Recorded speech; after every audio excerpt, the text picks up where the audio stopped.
I was thinking about the kitchen, Jack said. It could use a little redecorating. I know a guy who's very good with threads. Mr. Furley, now a centenarian, but still wearing a shocking shade of lavender, raised his glass. Just as long as you don't touch the bathroom light, Jack. I'm still not sure who left it on in 1978. The laughter that followed was the sound of a building that was finally, perfectly, eternally complete. The architecture was solid. The foundation was love. And in apartment 201, the door was always open, the kisses were always real, and company, well, company was the only thing that made the house a home. Chapter 31. The Flavor of Inheritance.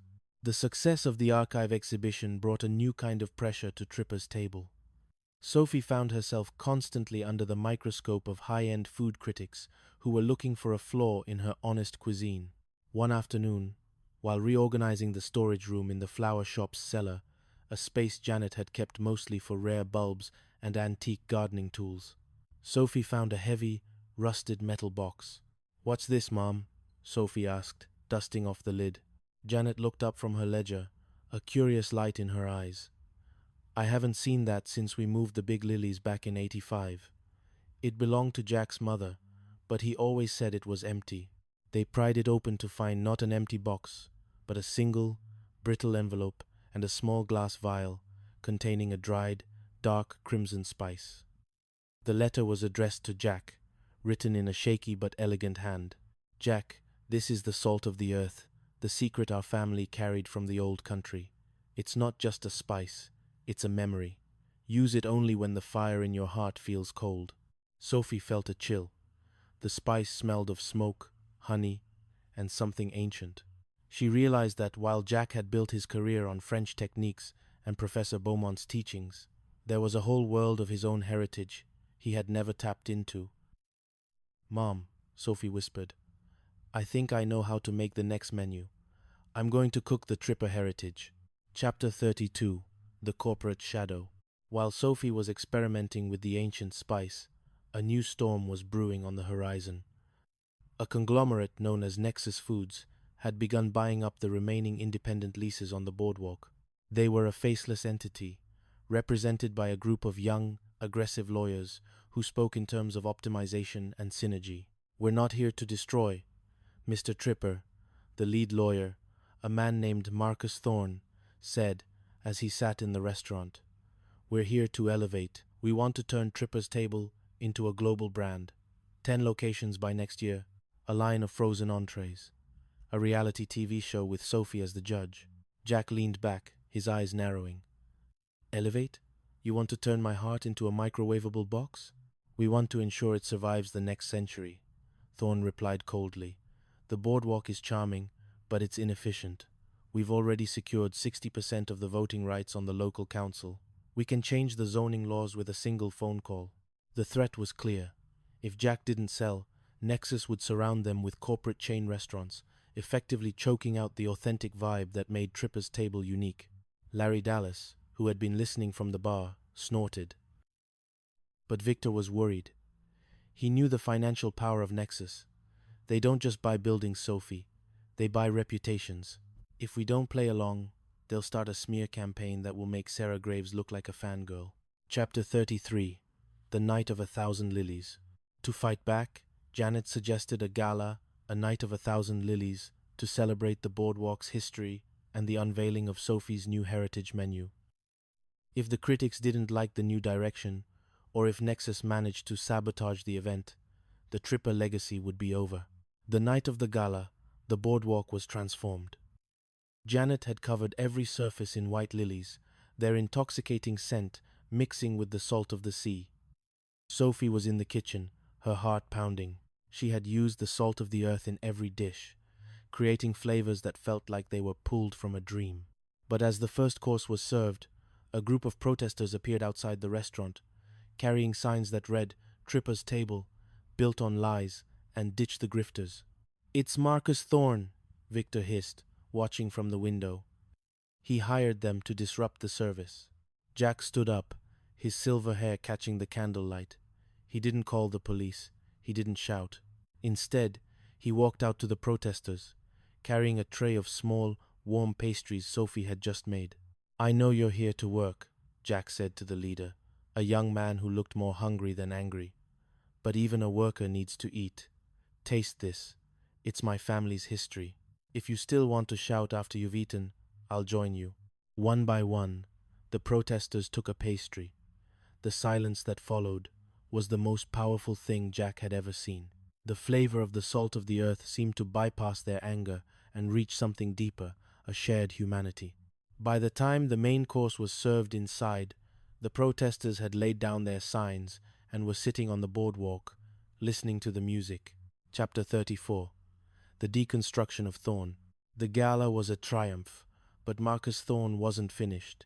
He appeared at the end of the night, his face twisted in frustration. "You think a few pastries will stop us?" Thorn sneered. "We own the debt on your flower shop, Mrs. Stripper. We bought it from the bank this morning. If you don't sign the merger, we foreclose on Monday." Janet didn't flinch. She pulled a small, silver key from around her neck.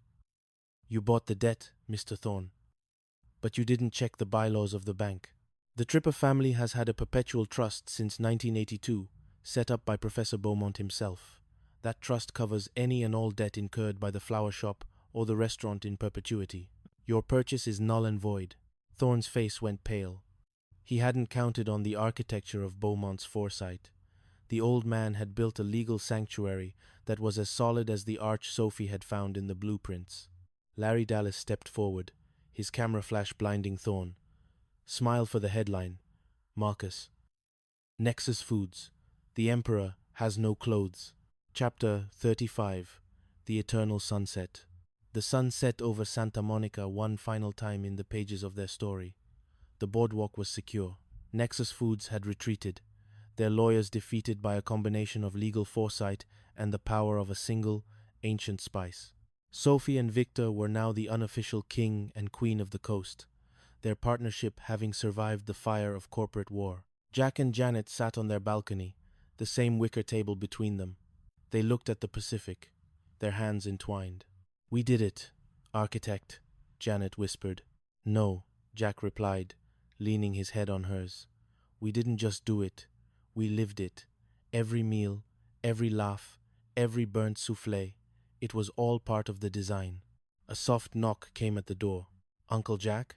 Aunt Janet?" Sophie's voice was full of excitement. "You have to see this.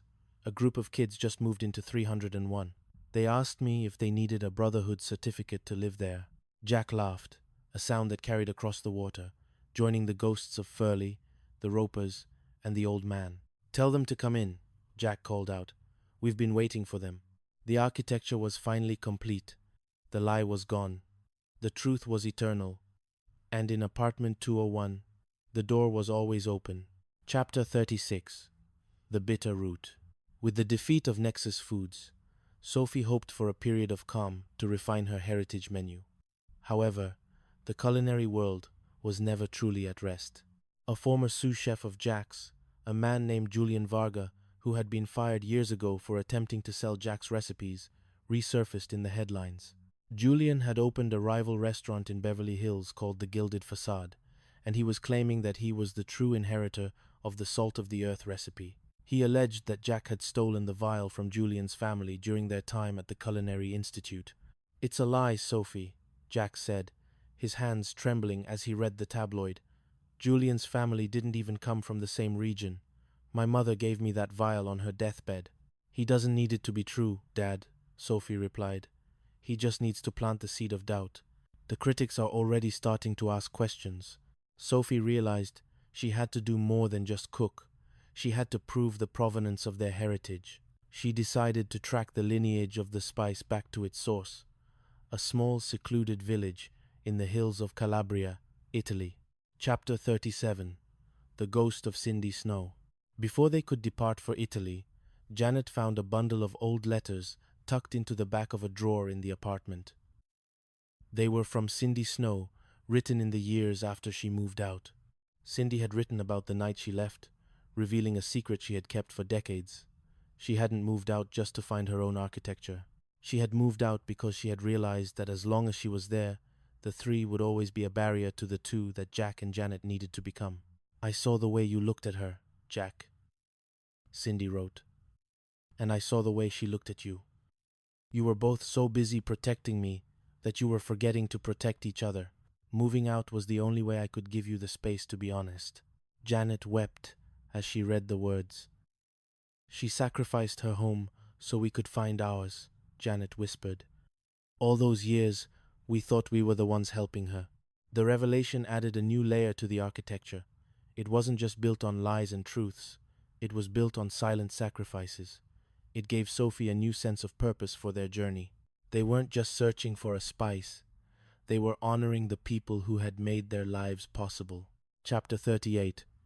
The International Stage. The journey to Paris for the Global Culinary Summit was meant to be Sophie's grand introduction to the world stage. Victor went as her photographer, capturing every moment for a new book they were planning. But Paris was a battlefield.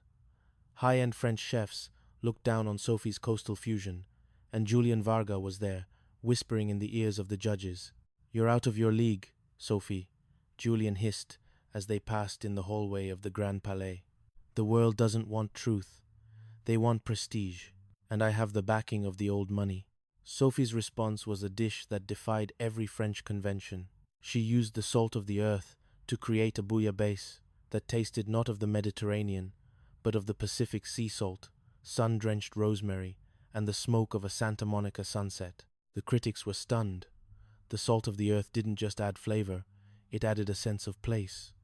It was the only dish at the summit that felt like a confession. Mr. Tripper, the lead judge, a legendary Michelin-starred chef, said, "You have brought the ocean into this room, not the ocean of the maps, but the ocean of the heart." Sophie had won the summit, but more importantly, she had reclaimed the narrative. Julian Varga was exposed when a French genealogist, hired by Victor, proved that Julian's claims were entirely fabricated. Chapter 39. The Return of the Prince. Upon their return to Santa Monica, they found that Eleanor Prynne had not retreated into the shadows. Instead, she had shifted her tactics. She was no longer trying to buy the boardwalk. She was trying to rebrand it through social engineering.